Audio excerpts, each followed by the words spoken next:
সকাল হোক বা বিকেল, যে কোনো সময় চায়ের সাথে মুচমুচে এই নাস্তাটি বানিয়ে নিতে শুধুমাত্র আলু সিদ্ধ আর কিছু উপকরণ লাগবে।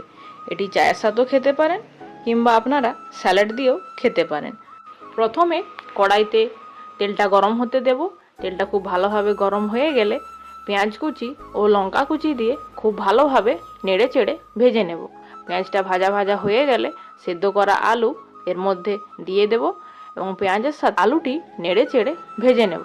আলুটা একটু ভাজা হয়ে গেলে তারপর পরিমাণ মতো লবণ, জিরে গুঁড়ো, ধনে গুঁড়ো দিয়ে খুব ভালোভাবে আলুটি ভাজা ভাজা করে একেবারে সুন্দরভাবে ভেজে নিতে হবে। ঠিক যেভাবে আমি ভাজছি আপনারা দেখে নিন, একইভাবে ভেজে নেবেন।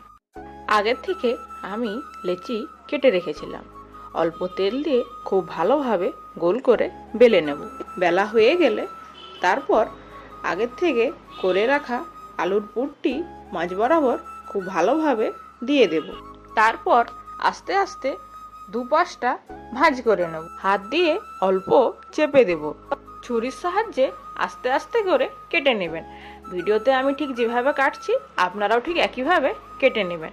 প্রথমে লম্বা লম্বা করে কেটে নেবেন, তারপর তেরচাভাবে কেটে নেবেন। ঠিক একইভাবে আরেকটি রুটির মধ্যে আলুর পুর দিয়ে খুব ভালোভাবে দুপাশটা ভাঁজ করে নেব। ছুরির সাহায্যে ঠিক একইভাবে আস্তে আস্তে করে কেটে নেব। তেলটি খুব ভালোভাবে গরম করে নেব। তেলটা খুব ভালোভাবে গরম করা হয়ে গেলে আস্তে আস্তে করে একটা একটা করে গরম তেলের মধ্যে সবগুলো ছেড়ে দেব।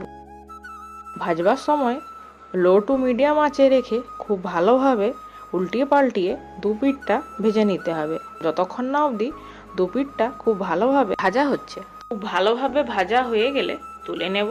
পেঁয়াজ কুচি আর ধনে পাতার সাথে পরিবেশন করব। ভিডিওটি কেমন লাগলো কমেন্ট করে